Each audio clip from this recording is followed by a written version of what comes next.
On va faire à l'instant un exercice dans lequel on va utiliser les fonctions trigonométriques pour trouver les coordonnées en x et y dans notre cercle trigonométrique.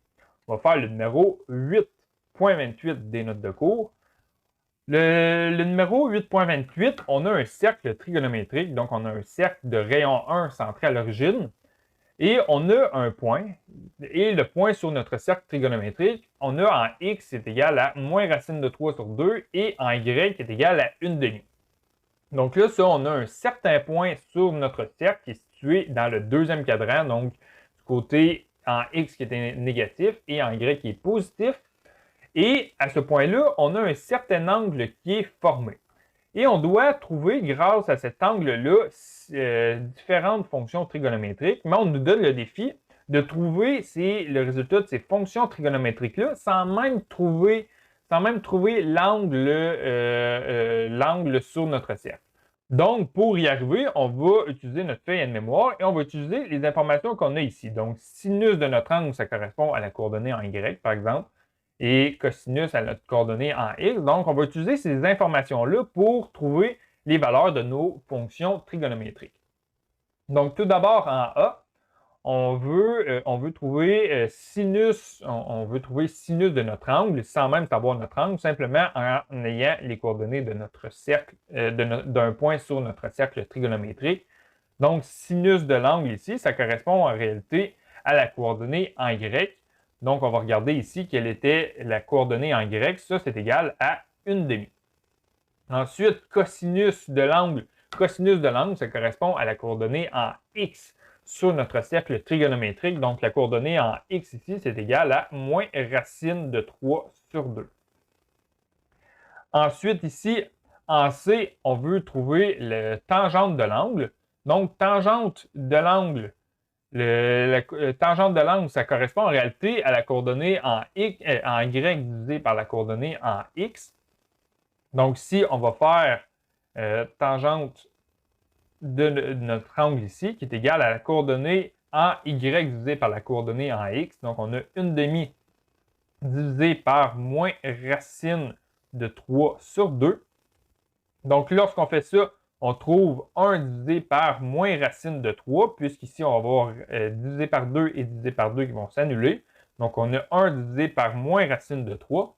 Mais là, en termes de fraction, on n'aime pas trop ça, avoir des racines carrées au dénominateur.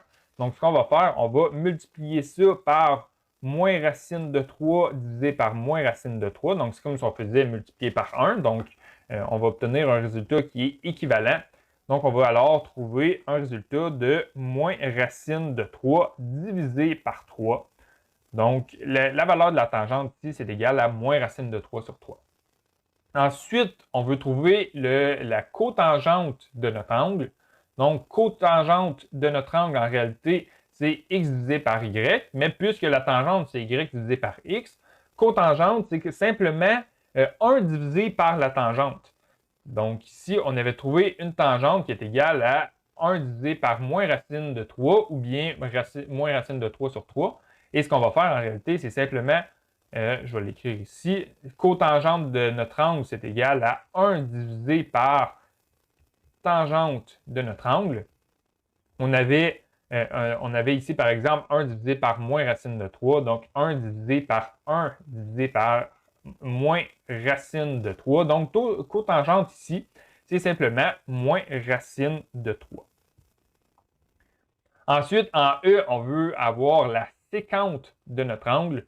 Donc, la sécante de notre angle, c'est 1 divisé par la coordonnée en x.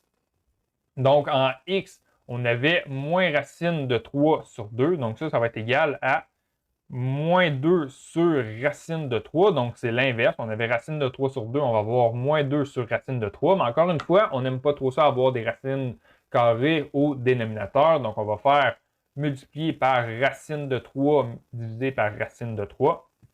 On va donc avoir moins 2 multiplié par racine de 3 divisé par 3.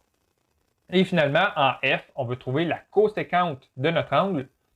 La coséquente de notre angle, ça correspond à 1 divisé par la coordonnée en y.